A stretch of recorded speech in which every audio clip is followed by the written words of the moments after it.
Because it was his combination. Where'd you guys end up going? Party and 68. Well, I'm just Tuesday, we just go to lunch. months away. Months. We just went down. Same distance. Yeah, close. Well, and Rick, I did start the YouTube video. Well, just you know, we're for doing an the room interface with information. Harlot and West, and I can't remember what the project came up the other day. Right. It's something out of Topeka, and I said, well, is Keith still running? Like, I guess not. as of, I think, the first of this year. Yeah. Because they announced a lot of training time. Like an 18-month announcement or a year. Yeah, and Caldwell, Joe Caldwell. This time of year when you go to Mhm, council, and realize. Right. Yeah. This conference will now be recorded. You know, you need to go out to that sometime. Just call me. Okay, It's the most impressive thing you'll ever see, I will. site-wise. I heard they were running 2 shifts. You say they're running 24 hours? Well, they've got an That's two hour in shifts. between each shift. Just barely enough time to fuel up the That's all right. they do. They Pit don't, stops, fuel and equipment pit stops. maintenance. yeah. Refuel.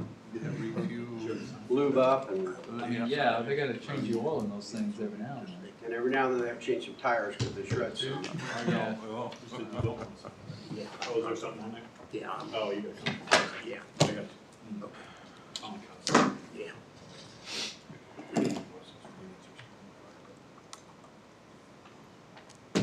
we hear from Lori, is she? I've not heard from Lori. She was on our call this morning. Just had the door open, it's probably I her. assume she's coming.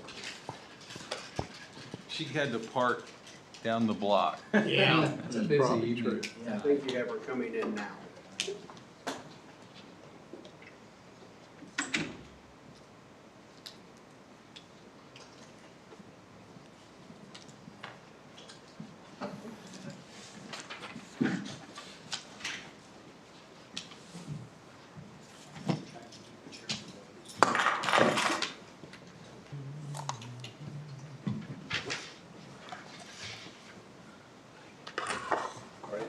Well, yourself.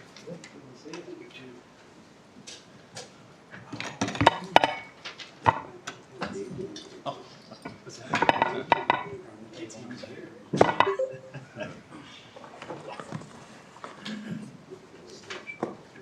Yeah.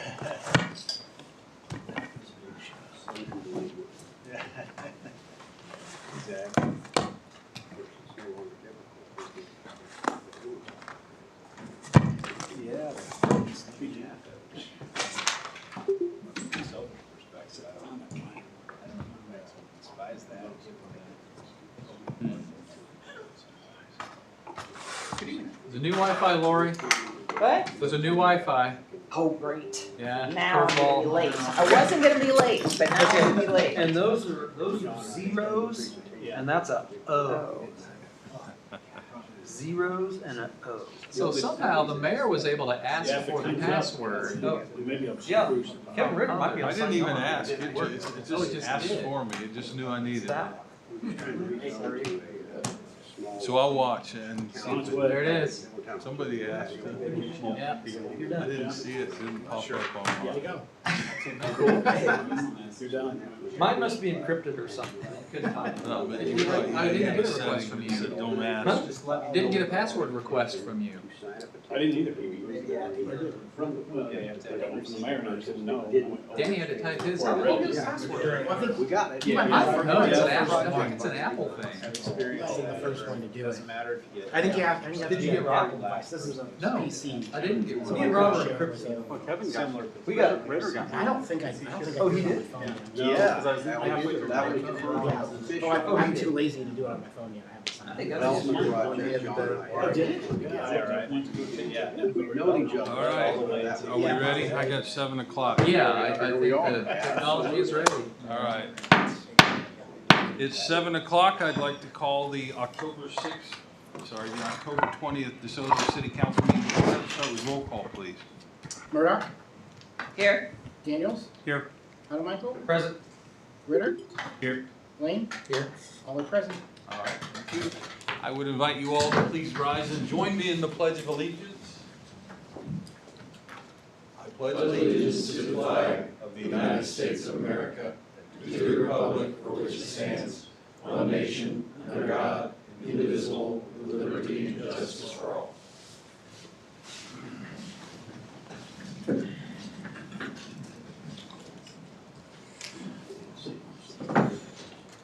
Okay. Our first item tonight is a public hearing to vacate excess public right-of-way located within the city-owned land along the east and south side of Lexington Avenue to the north of Pinner Avenue intersection. Any lead up to this? Just as you all know, this is right away within the land that the city sold to Alcove. We've always known we would vacate that right away. It's not, we don't need it for anything, so by statute, we're required to hold a public hearing. Okay. So, that's the Then, purpose of it. with that introduction, I will now officially open the public hearing. Anyone wishing to speak regarding the vacation of right-of-way, please come forward. Seeing none, I'm going to close the public hearing. And we will move on to the consent agenda. Tonight on the consent agenda, we have approval of minutes from the council meeting of October 6th, approval of pay ordinance number 936, authorize administrator to accept low bids for diving boards, and approve resolution 1088 calling for a public hearing for the expansion of a sunflower tax increment financing district. Is there anything anyone would wish to pull and discuss from the consent agenda? Or do I have a motion to approve? I'll make a motion, we approve the consent agenda. Second. We have a motion and a second. Any discussion of the motion? Hearing none, roll call, please. Carmichael, Yes. Daniels, Yes. Murdock, Yes. Ritter, Yes. Lane, No.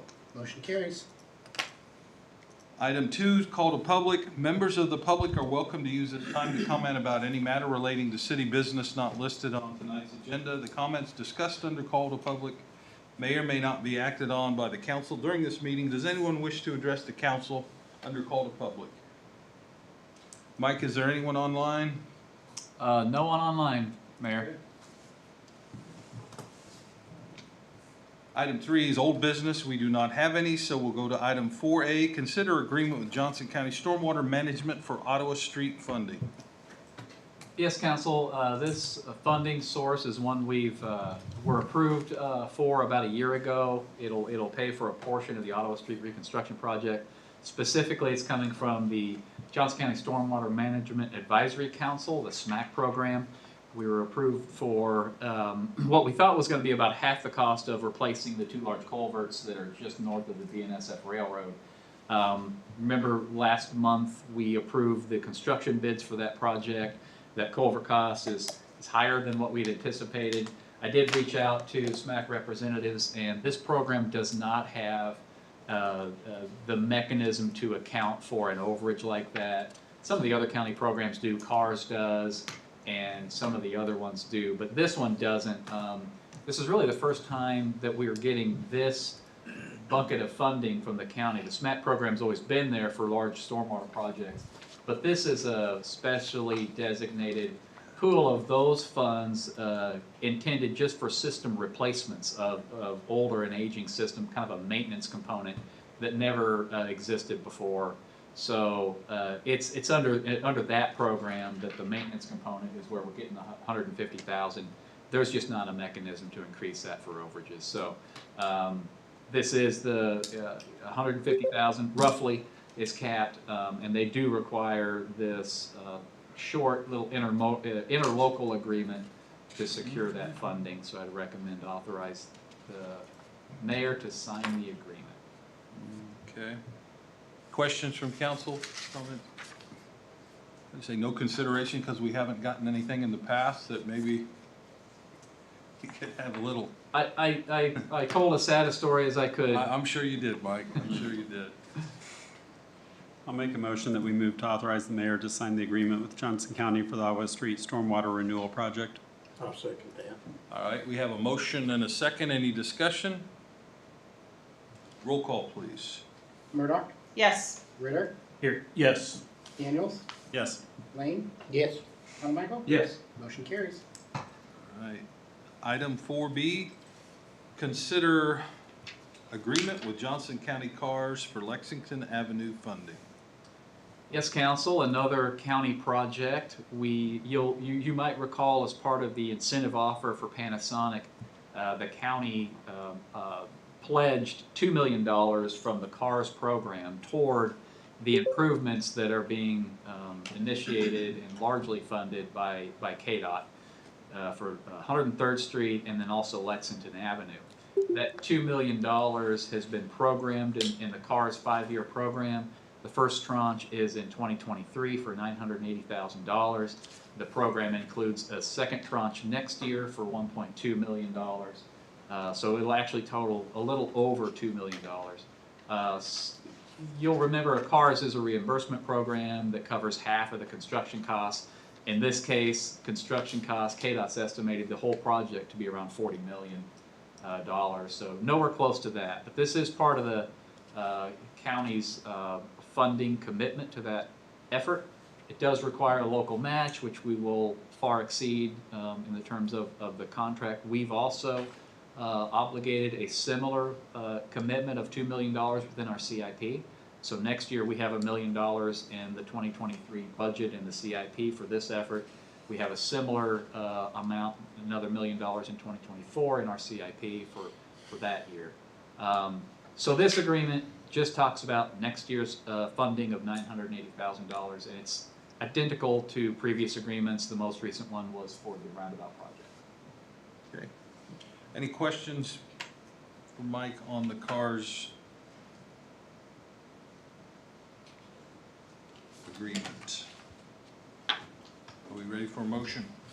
Yeah, I'll make a motion. We authorize the mayor to sign the interlocal agreement with Johnson County provided for CARS funding for the 2023 Lexington Avenue reconstruction project.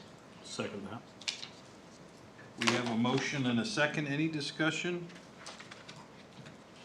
Roll call, please. Lane, Yes. Ritter, Yes. Hanamichael, Yes. Daniels, Yes. Murdoch. Yes. Motion carries. Okay. Thank you. Item 4C, consider public art fund policy. Good evening, Mayor and council members. With the adoption of the 2023 budget, the City Council created a public art fund and authorized $25,000 of expenditures. During the discussion, council asked staff to develop a policy to govern that spending of the funds. The policy in front of you is based on our current donation policy and the City of Lenexa's public art fund policy. The primary purpose of the fund is to fund public art pieces and public art performances in DeSoto. The policy requires that the nonprofit must apply to the City Council for approval, and it also requires that the nonprofit have a presence in the city. We anticipate the typical expenses will include rental fees for the art pieces, for the Arts and Public Places program, costs associated with the installation of the art pieces, and costs associated with public art performances or exhibitions. Patrick and I talked this afternoon, and he has asked that we discuss the policy and we codify this in city code at the next city council meeting. So if we could just have a discussion, any changes you'd like to see, and then we'll put it on the consent agenda if there's consensus. And I'll stand for any questions. Any questions for Brandon on this policy? Brandon, did we share this with Linda or the Arts Council folks and get any feedback? Yes, the Arts Council had the first draft of the policy, and Okay. we shared it back with them after we had comments. And so they've looked at it, and they're fine with the language and the process. Okay. I assumed we did. I just wanted to get that out there. So the art fund, $25,000 a year, that doesn't necessarily mean that every year we're spending $25,000 right out. I mean, it's just kind of up to that amount is where we could be Yeah. on spending on it. Is that right? Yeah, so the council would have to, for the policy, the council would have to approve any expenditures. And so in the next budget for 2024, it could be increased or decreased based on how the council wants to allocate the funds.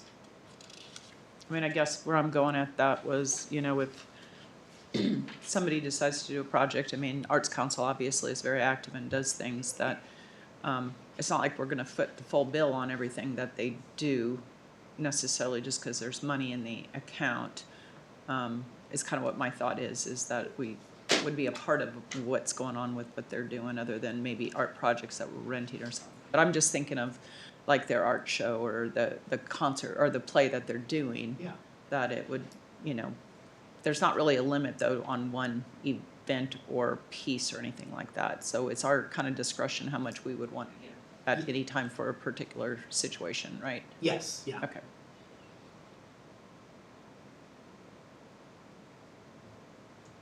Anything from anyone else? So do we have consensus that, Brandon, we would bring back an ordinance and have that on the consent agenda for the next meeting? Yeah, I think I'm good with that. Okay, All right, thank you. thank you.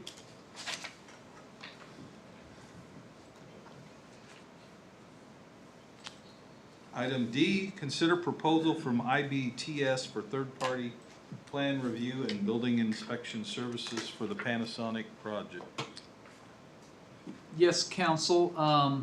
Cameron Moffmer and I worked on this quite a bit in the last few months. Him more than me. He couldn't be here tonight. He's on vacation and out of the state, but would have been if he'd have been around. You'll recall part of the incentive package that we proposed to Panasonic was hiring of a third-party inspection consultant for full-time on-site building inspections and also immediately available plan review services for the $4 million project. We've been in contact with them quite a bit about their needs associated with that commitment that we've had. A couple of months ago, we reached out to IBTS, who already has a relationship with the Mid-America Regional Council and has that kind of a term and supply contract that is extended to all the members of MARC.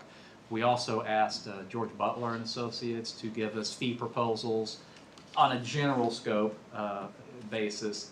After reviewing those, both of those firms are very capable of doing what we need to do. IBTS's cost proposal was significantly lower. So we've elected to proceed with them for the final negotiations. What we're asking tonight is your approval to negotiate a final contract with them so that they can get started on plan review within the next couple of weeks. We understand from Panasonic's project manager that they will be submitting for footing and foundation permits in the next couple of weeks and would like to have those issued sometime in December. So if we are to adjust to that schedule, we'll need IBTS to be on board with us. The caveat that we need is either Panasonic's or their project manager's commitment for a good faith deposit so that we can fund this effort with building permits or that deposit or other fees, payments directly from pass-through payments essentially from the project. So, without going into more detail, I'm happy to do that. If you have any questions, we're asking for approval to authorize me and Patrick and Cameron to enter the contract with the caveat that we do get a deposit from the project that would fund these efforts. Questions for Mike?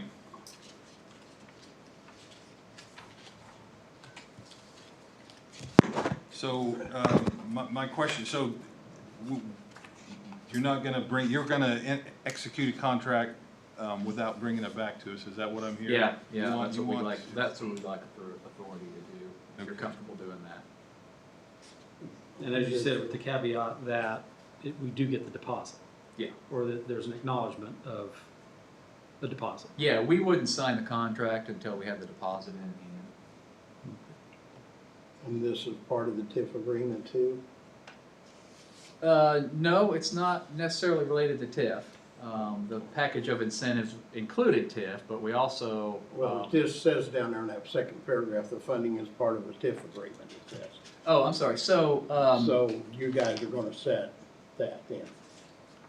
No, so what No, we intend to do is there is a TIF agreement yet to be negotiated between the city and either SRL or Panasonic.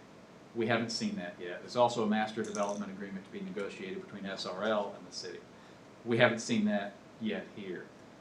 Our intent all along was to essentially codify the economic incentive commitments, the whole package of local economic incentive commitments, codify that in one or both of those agreements.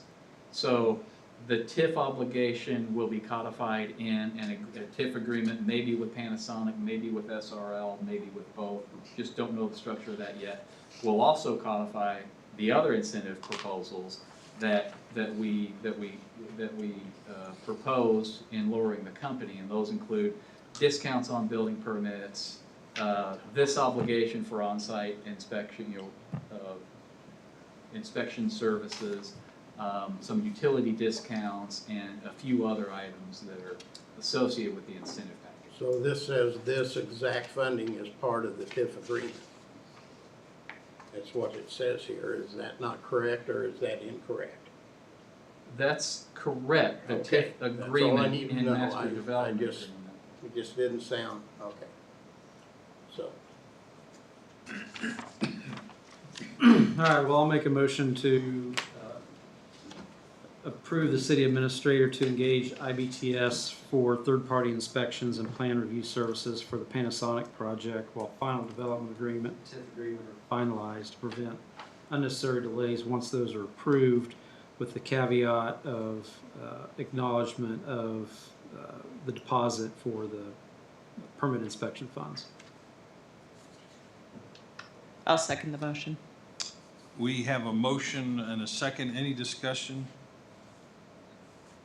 I guess just to acknowledge it, it appears we do have a representative of IBTS online. Yeah, I'm sorry. Kurt Skoog is online if you have any questions for him. Sorry, Kurt, I didn't see you pop up there. I would have introduced you. Thanks, Kevin. Okay. We have a motion and a second. Roll call, please. Daniels, Yes. Murdoch, Yes. Unmichael, Yes. Lane, no. Ritter, Yes. motion carries. Okay.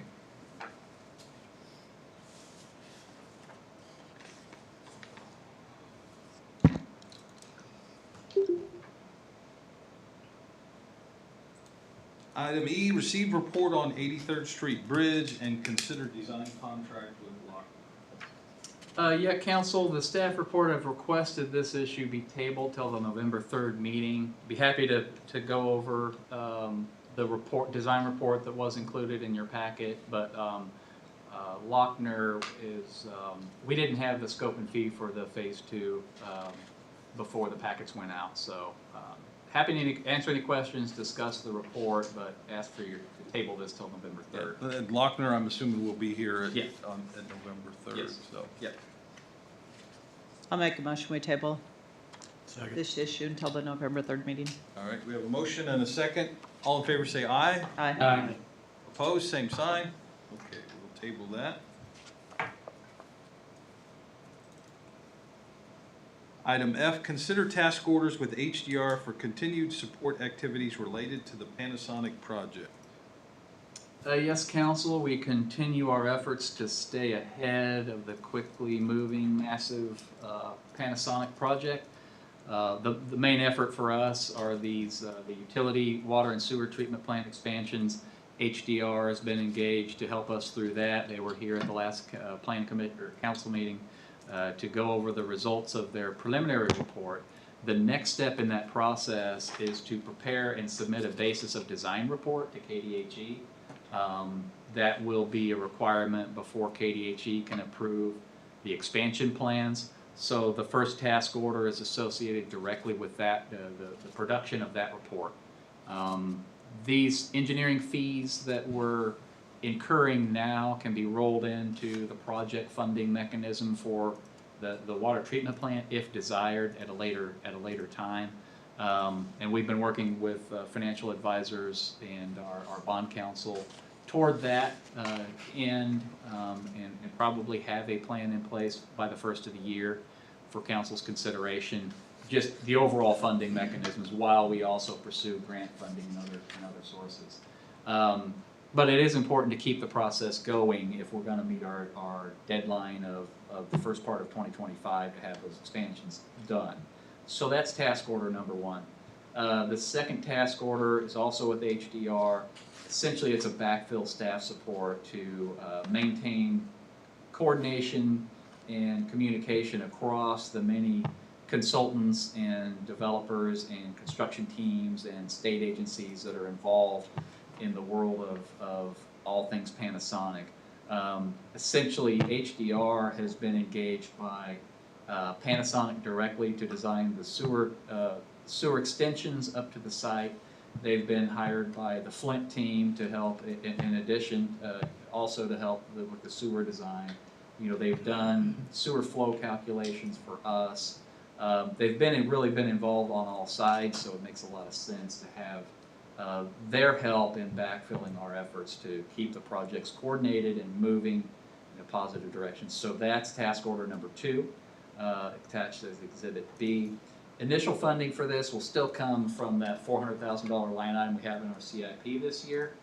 And just kind of for my own benefit, but also for yours, on the second page of the staff report, I've listed all the task orders that we have that we're attributing to that dollar amount. It is just over $400,000.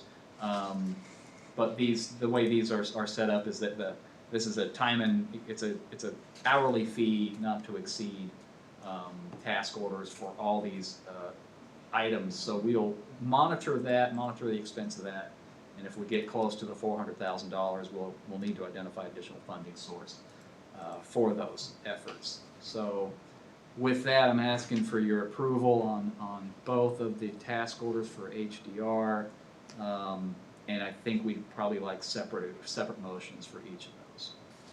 Question from council.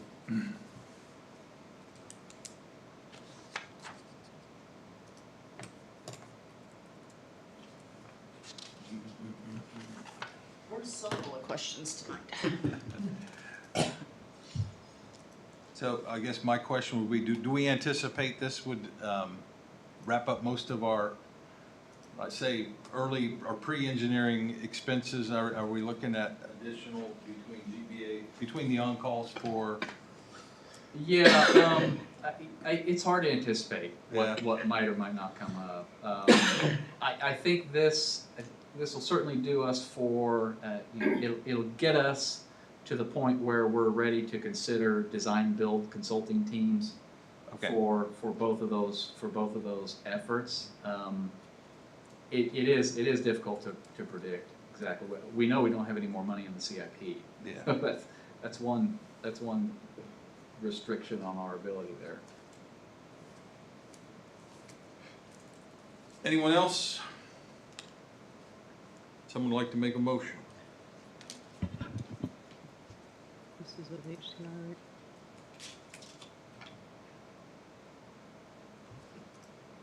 I'll make a motion, we approve the scope of work with HDR for the water treatment plant basis of design report. Okay. Second. We have a motion and a second to have HDR perform the basis of design report. Any discussion? Roll call, please. Carmichael, Yes. Ritter, Yes. Daniels, Yes. Murdoch, Yes. Lane, Yes. motion carries.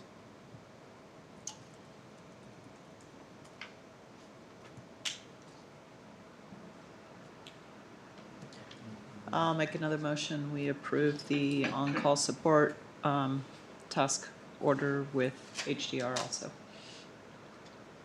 Second. We have a motion to contract with HDR for utility planning and coordination. Any discussion? Roll call, please. Lane, Yes. Ritter, Yes. Carmichael, Yes. Daniels, Yes. Murdoch, Yes. motion carries. All right. Item G, consider ordinance 2548 rezoning portion of Sunflower property at 95th and Lexington Avenue from RUR to M1. All right, thank you, Mayor and Council. What you have before you is the first rezoning request for the Sunflower property.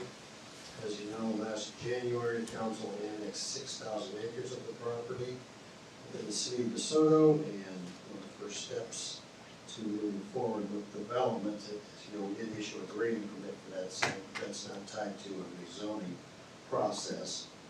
But to move forward with ultimate development does need to be rezoned to M1, and that's what the request is for tonight.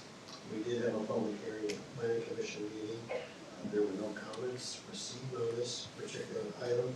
I did get several calls and questions initially from nearby residents about the rezoning when the notices first went out.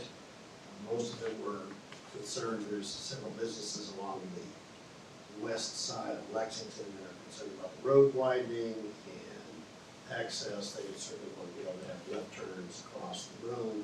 So those decisions are not part of the rezoning request. So there is some concern about that. Of course, traffic was a concern.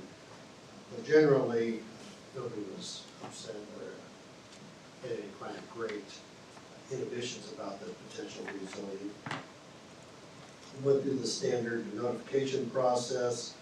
One thing we did delay, we did open the public hearing at the August 23rd meeting for the Planning Commission and had it tabled until September 27th meeting. Had some coordination to do with the Johnson County Parks and Rec Department moving forward. So at the September 27th meeting, we did have the public hearing. Planning Commission did recommend approval to the City Council. I will briefly go through the staff report, which was prepared for the Planning Commission, very similar to what we considered tonight. Currently, the property is zoned RU-R, it's the county designation for this tract. It does need to be rezoned to a city designation by state statute. The applicant has requested M1 zoning. In that category include battery and electronic manufacturing, transportation, and warehousing, among several other items. I did include the chart of all our zoning categories and highlighted the M1 district. Just be aware that when we approve a rezoning, it's for all the potential uses in that district. So it isn't, even though the applicant certainly indicated we were moving towards the battery and electronics use, all the potential uses in the M1 category could be constructed and approved in this area. Going through the golden criteria, the character of the neighborhood, actually there's quite a bit of mix of this area. Of course, on the Sunflower site for the rezoning itself has been vacant. It's agricultural use. It's had cattle running on it for quite some time. A lot of cleanups going on. So, but on the west side, there's obviously the City Street Shops, the Soil Electric, the I guess apartment complex is over there. There are a couple smaller housing development, or single-family housing tracts. So it has a fairly interesting mix. There's also a vacant heavy industrial tract that's on the west side of Lexington as well. As I said, there are many permitted uses within the M1 zoning category. This proposed development will require a site plan. Anything within the M1 will require a site plan. So a lot of these things that we'll be taking up can be mitigated as far as transportation, utilities, noise, lighting, things like that. Stormwater will all be part of the site planning process. As far as the suitability of the uses, which the properties are restricted under its existing zoning, certainly in our rural agricultural zoning district, the intense use like proposed light industrial cannot be utilized at this location. The property itself has not been brought forward because obviously the cleanup efforts have been going on and there haven't been any utilities really able to serve a heavier type use, more intensive use. But those things are under design. There's consideration for improving Lexington Avenue. So we've talked quite significantly on utility improvements for water and sewer. I'm kind of jumping ahead a little bit, but also the electrical issues are Evergy's building a substation not too far away, so all these things are being addressed as we move forward through this process. A couple other points on the project as far as negative impacts. All the properties that I had mentioned are on the west side of Lexington. All the buffering will certainly occur on the east side. There's plenty of room. This is a 1,351 acre rezoning request. There won't be any takings of right of way or anything like that due to the improvements to Lexington Avenue. So there aren't any particular negative impacts other than some of the concerns that some residents and business owners had with being able to turn left and head back into town under the, they would like to maintain that ability. I don't know if we'll be able to accommodate everyone, apart from curb cuts on that stretch of Lexington. Obviously, one of the best things about this project is economic impact. We do look at that versus maintaining the existing situation. Will there be any benefit denying this request to the city of DeSoto? Going through the whole process that we've been going through, I don't see any benefit at all in denying this request. It's been years and years and years of moving forward, trying to get this to the point where we are actually having a rezoning discussion, and we certainly have no thoughts on how a denial request could benefit the city of DeSoto. And finally, moving forward with the reviewing of the comprehensive plan, the property does fit within the current land use plan.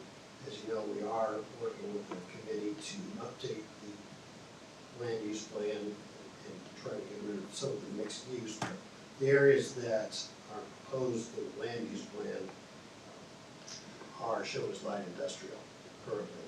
And so it is consistent with the land use plan, and it's also consistent with the utility and road improvements that are anticipated to be completed in 2024. So as with all rezoning actions, the Planning Commission does make a recommendation to the City Council, and the Planning Commission did recommend approval to rezone the property from RUR to M1. And with that, I will stand for any questions you all may have. All right. Questions from council? Yeah, a question. We do have the exhibits in our packet that illustrate the area to be rezoned. The rezoning application form refers to an attached meets and bounds, which is not in our packet. So I just want to confirm that you do have the legal Yes, we description do have for the the legal area, description, so we can keep yes. track of the progress of these I did rezonings. include the legal description in the mailing that you noticed, so we do have the legal description. Okay.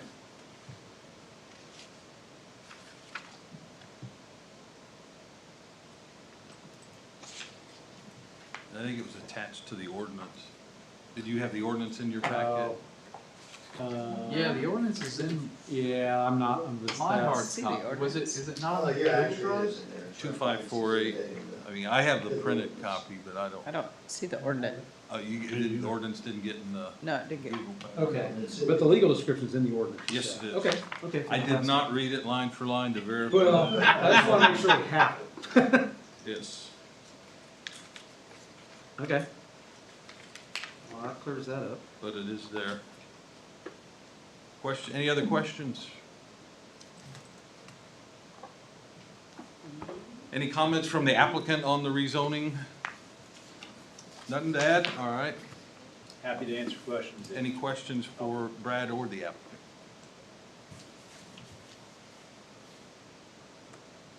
I don't think so. All right, are we ready for a motion?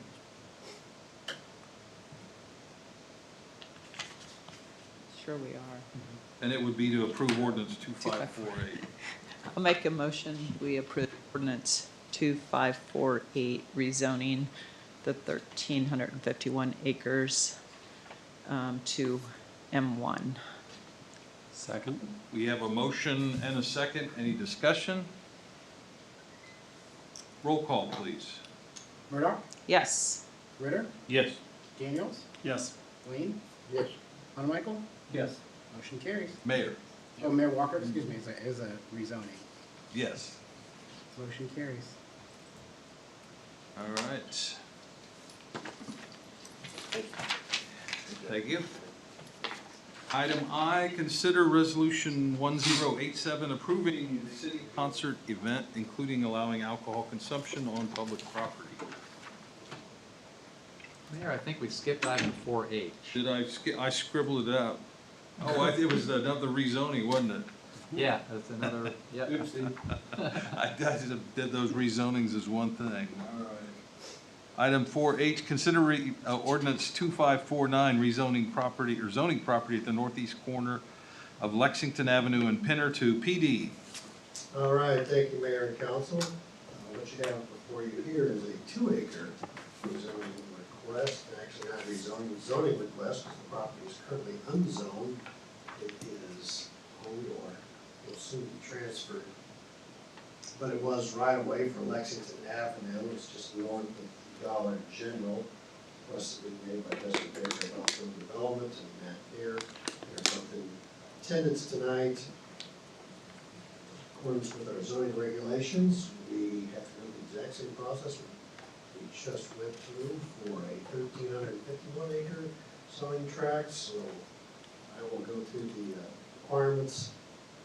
Present the staff report. As you know, we have a notification requirement. We did notify surrounding neighbors. I did get one call, actually. I did put in there, I just remembered that it was not much of a call, I just wanted to know. A neighbor across the street just wanted to know what was going on. They said that property north of Dollar General is getting developed. He said, okay, that's great. And that was about it, so it wasn't any kind of significant discussion item that neighbor to ignore. So you can see this property is surrounded by, well, Dollar General's to the south.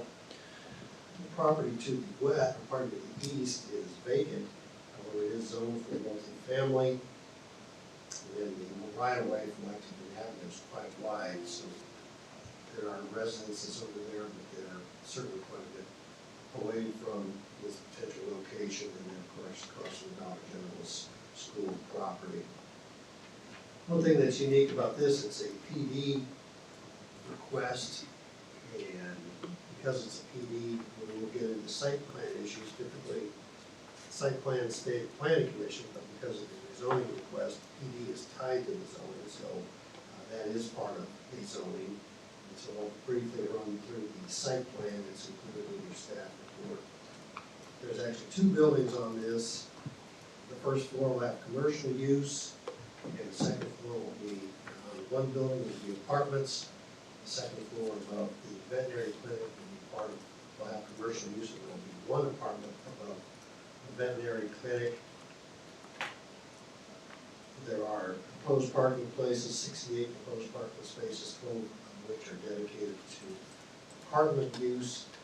There's a dumpster that are shared by both buildings. Landscape plans included, which these are requirements. There's also a photometric plan submitted. Stormwater detention is included on site. It's in the southeast corner behind the building, the more rectangular shaped building. There are no additional public improvements that are needed.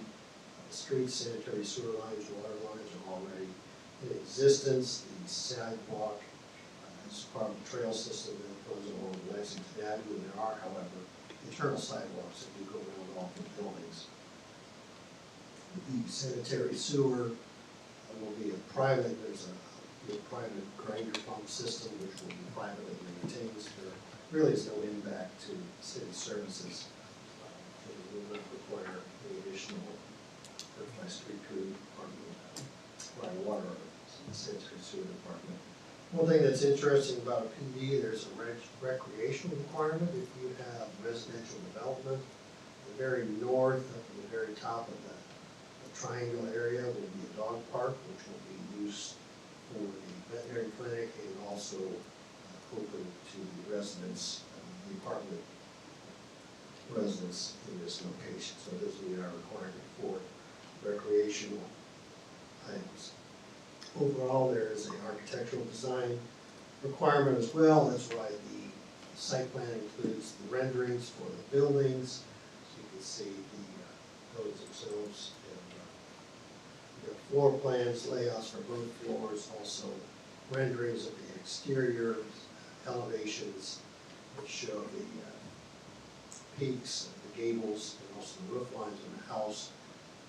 Our architectural standards do require a brick or some sort of architectural feature on the lower levels of the building.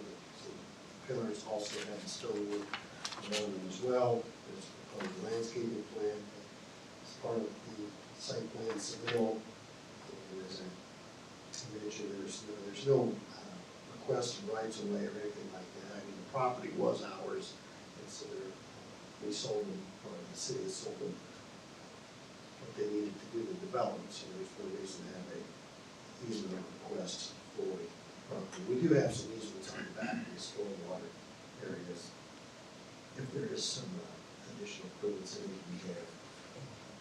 Character of the neighborhood, getting into the golden criteria. There is some surrounding residential uses to the north across the street. And then, of course, to the south is the Dollar General, which is C2. It's very compatible with what is being proposed here, because it will be retail, commercial type uses. Office space on the lower levels of the building across, as I mentioned, upstairs will be apartments. The proposed zoning, as I mentioned, is PD. The site plan is part of that. And one thing that we're talking about, obviously, a lot is coming up with creative ways to meet all our needs, since we've got a lot of changes coming our way as far as employment. So we will need goods and services that this proposal will provide within the city. Property has been vacant for many years. I have received some calls from time to time about what's going to happen there, and I've just told them it's city-owned property, it's right away. And some people have been interested in it if the city would give them to them, and I said that's probably not going to happen, and didn't hear anything more from them after that. So there has been some discussion, but nothing has really ever materialized until this development is brought forth. As far as the extent to which the property be adversely impacted any of the areas, don't see any impacts at all to this proposal. So the property to the east is multifamily, it's vacant, and zoned multifamily across the streets, the school and residential areas. And parking has been adequately met. Don't see any particularly significant increases to the police or fire requirements for this area. We don't see any environmental harm that would happen with this development. As far as consistency with the comprehensive plan, our land use plan is not showing anything on this, right? It's because it's a zone right of way, so it's rather silent on the issue. However, when you go into and read what the comprehensive plan is trying to promote is retail development, things that spur and help with the quality of life, economic activity. We certainly need housing, we certainly need retail space, we need office space. We need to have businesses thriving in DeSoto, so it does meet our overall goal and comprehensive plan. And with that, the recommendation of our staff is to the planning commission to approve the rezoning request, and the planning commission has recommended that the city council approve the plan development for this location. So with that, I will stand for any questions you might have. I would say it's been really good working with Dustin and Matt on this. It's really a unique development. We haven't done too many PDs within the city, and it's nice to be able to see that somebody actually gets into the code and looks at some of the opportunities that we do allow and provide. So this has been a good project. All right. Questions for Brad?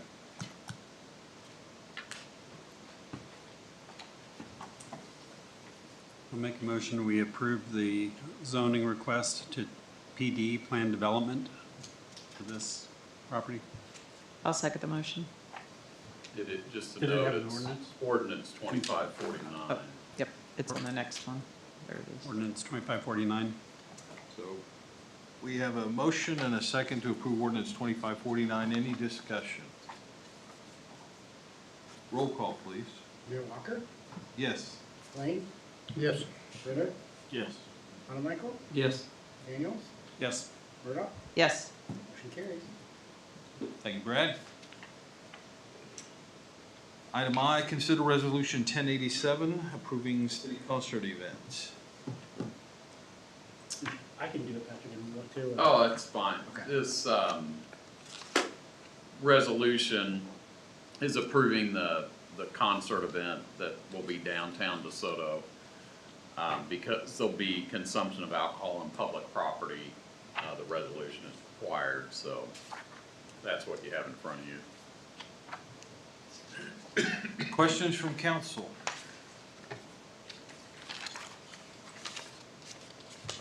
I'll make a motion, we approve resolution 1087, authorizing city concert event allowing consumption of cereal malt beverages and alcohol on 83rd Street and adjoining sidewalks during the concert. Second. We have a motion and a second. Any discussion? Roll call, please. Monaco, Yes. Lane, Yes. Daniels, Yes. Ritter, Yes. Murdoch, Yes. motion carries. Okay.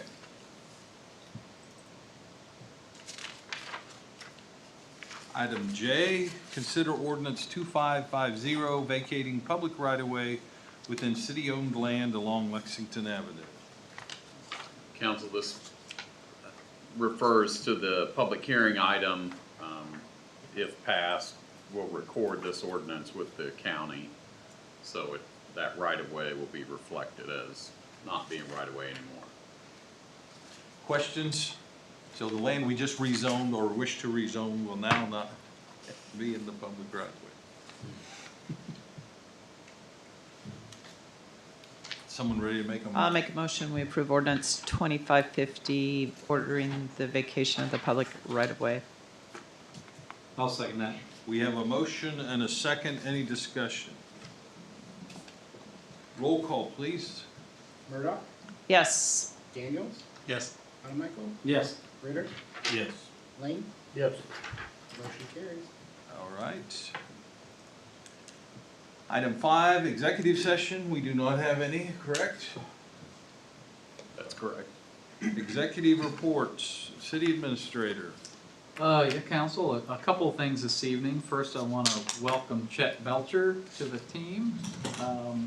Chet will be here most council meetings, I believe. So Maybe we need to get him a table. You're right, he's got We've this thought laptop about on this. his, Yeah, there's some sort of working space a here. penalty box.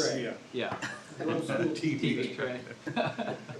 We'll figure that out. All for right, the next good. meeting. Chet's first day was Tuesday, and I've drug him into almost every meeting that I've had, so he's not had much time for anything else. Getting him up to speed on all things that are going on. Really happy to have him on board. So, welcome, Chet. The other thing I wanted to report on is an issue that Rob's been dealing with over the past week or so, hearing reports about some of the initial discussions we've had with a few property owners for right-of-way acquisitions associated with the transportation improvements for Flint and Panasonic. So, as you know, KDOT has been working on preliminary plans for 103rd Street reconstruction and Lexington Avenue.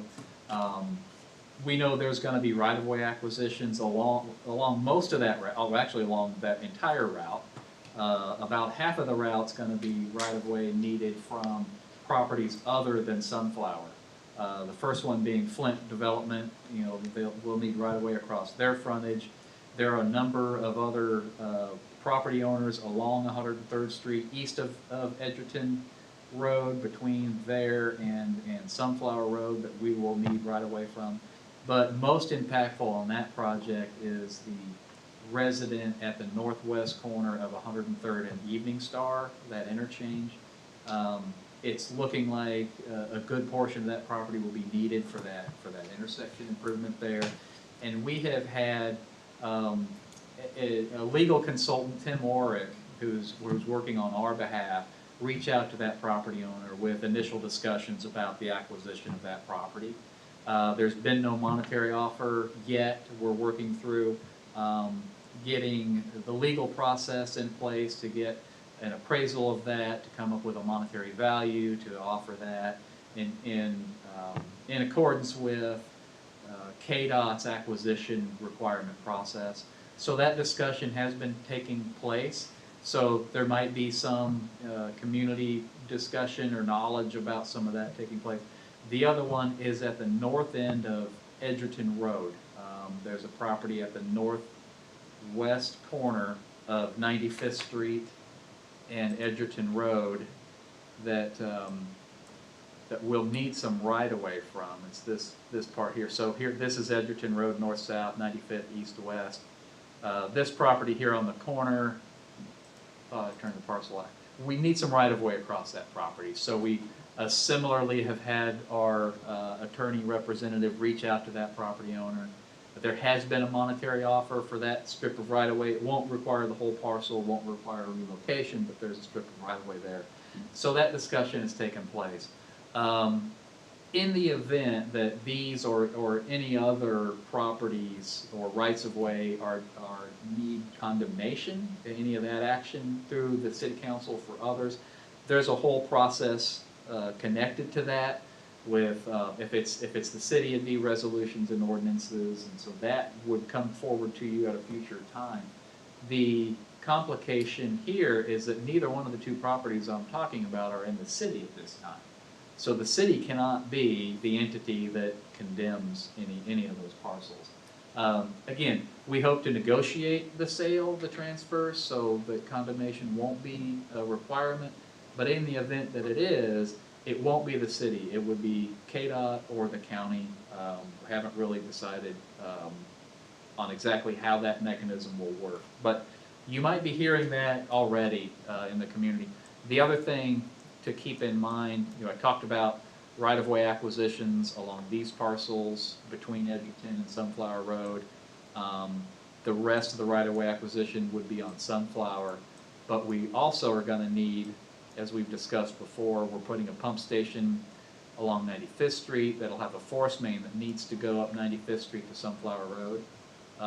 That force main will need an easement along this 95th Street corridor. We haven't had the survey done. We don't know exactly which side of the road it's going to go on. But associated with that, we'll also have discussions at the appropriate time with those property owners about acquisition of an easement. But also, I would recommend, and we don't have to, we can discuss it now, and I'm not asking any action on it, but it makes sense if we're going to be getting an easement for a sewer line to get the right-of-way that will ultimately be needed if we ever reconstruct 95th Street. So I think makes sense to negotiate the future right-of-way for 95th, at least on the side that we're putting the force main on at this time. So it won't just be a utility easement across property, it'll be right-of-way along the frontage of those parcels. And there's 6 or 8 of those along here, depending on which side of the street we go as well. So I know I've touched on that before. We've had these sort of discussions. We've not had any sort of report or anything formal to act on. But those discussions are in the community. Rob's getting questions about them, so I wanted you to be aware of those. So it's a little convoluted. It's kind of early right now with the whole.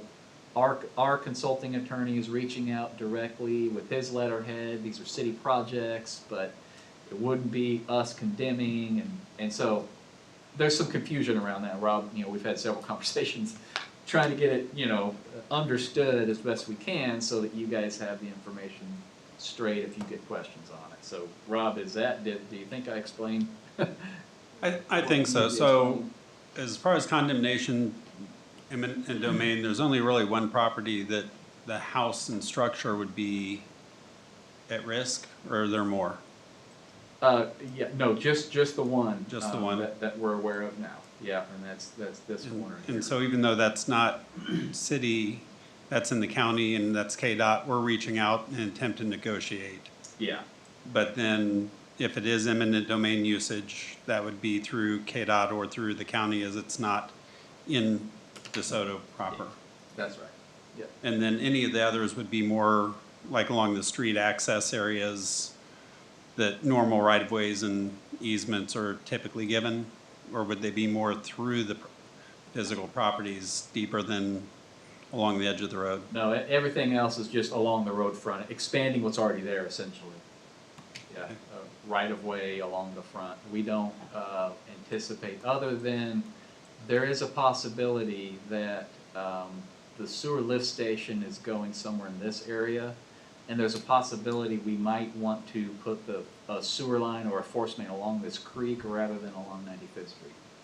That's the only other exception. Is that creek floodplain area though? Yeah. So that really wouldn't affect structures or Correct, yeah. possible No, there's no buildings? structures, Yeah. yeah. That's really the only place I can think of that isn't along an existing corridor that might be needed, that we may need to acquire. And the reason the city is kind of reaching out is because most of these acquisitions are gonna be ours, right? So 90% of that is city right-of-way on property that's already annexed, and so we'll be the agency that needs to make that contact, so. It's just these first two happen to be in the county. Okay, So, that was it for me. I'd be happy to answer any questions. question from council. Thank you, Mike. Thank you. City Attorney. Just wanted to allow Dustin Baker to update you on the storage facility off of Lexington. It's been quite the process, but I think he. Well, tell us what's going on, Dustin. Yeah, Dustin Baker with Alco Development. Yeah, so basically, long story short, we're back on. We are officially under contract now. And we're supposed to close October 30th. So as soon as we close, we've already done some asbestos testing. We did that yesterday, waiting for the report. As soon as we get that report and we close, we'll be filing the demo permit. Okay. So, there you go. Thank you. Thanks, Dustin. Thanks. That's all. All right. City Planner. Nothing tonight, Mayor. All right. Assistant City Administrator. The only thing I have is, I got a phone call from Sarah Ritter this afternoon, and she wanted me to pass on an invitation for council to the KDADC annual meeting, which is November 9th, at the K Barnes Grand Ballroom, the KC Convention Center, which I believe is Baldwin Hall, what it used to be called. And it's from 11 a.m. to 1:15. My understanding is there's going to be a pretty big recognition of Panasonic there. So she wanted to extend the invitation to all city council and encourage them to come. I'll send you a follow-up email with the dates and all the details of it, but I wanted to get it out there now so you guys had it. And I'll follow up with you a couple of times before the deadline. Okay. And we've been promised no more back of the room stuff. We're gonna be up front. I was promised that we're gonna have some good seats. Okay. So since Panasonic's being recognized, we should have good seats. All right. All right, thank you. Chet, I'll give you the night off. First meeting. Nothing tonight. Council comments. Danny, anything for the group Nothing tonight? from me, Mayor. All right, thank you. Kevin? Nothing. Rob? We had discussed the staff reports that Whitney would send out, and those have been nice updates to They be have getting. Oh, yeah, the Nice good to to know. know Good to ones. know. Yeah, the good Yeah. to know, Yeah. kind of just updates. Those have been very nice and helpful. Yeah, I'll pass that along. Yeah, we're gonna do more of that. Not to, not to inundate, but there's kind of another, another whole package of information stuff that's going on that we wanna kind of build on what she's doing, so, yeah, thanks, that's good. It's nice to proactively have it to where if questions come up or things that Yeah, it's there. yeah, thanks, Rob. Okay. Lori, I have nothing, Mayor, thank you. Kevin? Nothing. All right. I have one thing that I needed a reminder on. I don't see it on here, Brandon. The appointment. The DAC, I think it's DAC. Yes. What was it? Do you, Oh, could you Drug pull and that email Alcohol up? Council. I completely forgot about that. United Community Services, Drug and Alcohol Council. We need to appoint a member to the United Community Services Drug and Alcohol Council. We have a citizen in DeSoto that has been serving as a volunteer on, with that organization that has been recommended to be appointed to that board position. And as soon as somebody pulls up that email, maybe I can, so I can, because I forgot it last time, and then I was trying to get it on the agenda tonight, and I didn't.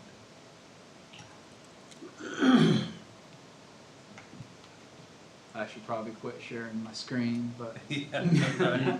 yes, I sorry. got it, I got it. Yeah, here it is, council, the Drug and Alcoholism Council of the United Community Services.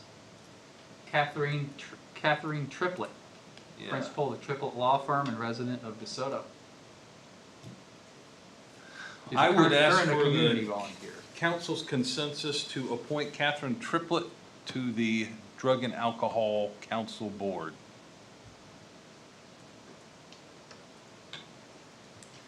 Does she know, do you know her, Lori? Not very well personally, but Okay. yeah. I mean, Would someone like to make that Yeah, motion? I'll make that motion. We endorse the mayor's recommendation of Catherine Triplett to the DAC Alcohol and Council, Drug and Alcohol Council. I'll second. We have a motion and a second. Any discussion? All in favor say aye. Aye. Opposed? All right. Thank you. Brandon, will you inform Ms. Triplett that we have appointed her to that position? Yeah. I completely forgot about that. That's I'm all sorry. right. I'm glad I did it tonight. Let's see, I'll share one other thing. You might have seen the Facebook post, but I drafted Brandon and Whitney to help me spend a day at LT. Yesterday, we were at LT teaching 7th graders about local government. It was a fun day, wasn't it, Brandon? Yeah, it was a good time. I really enjoyed it. So, we saw every 7th grader. They asked for my autograph. I don't know, I signed probably 50 trapper planners, Yeah. whatever. Trapper keepers, yeah. Trapper keepers, yeah.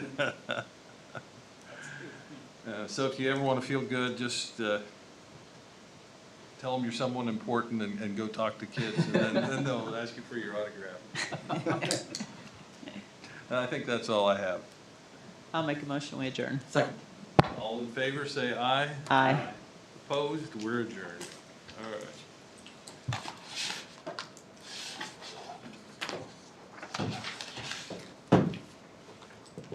This conference is no longer being recorded. Do you have a special house? The mayor's mansion. Yeah, next budget, we need to You too. work that in. It must be nice this weekend. What's that? Yeah, I got the mayor's mansion.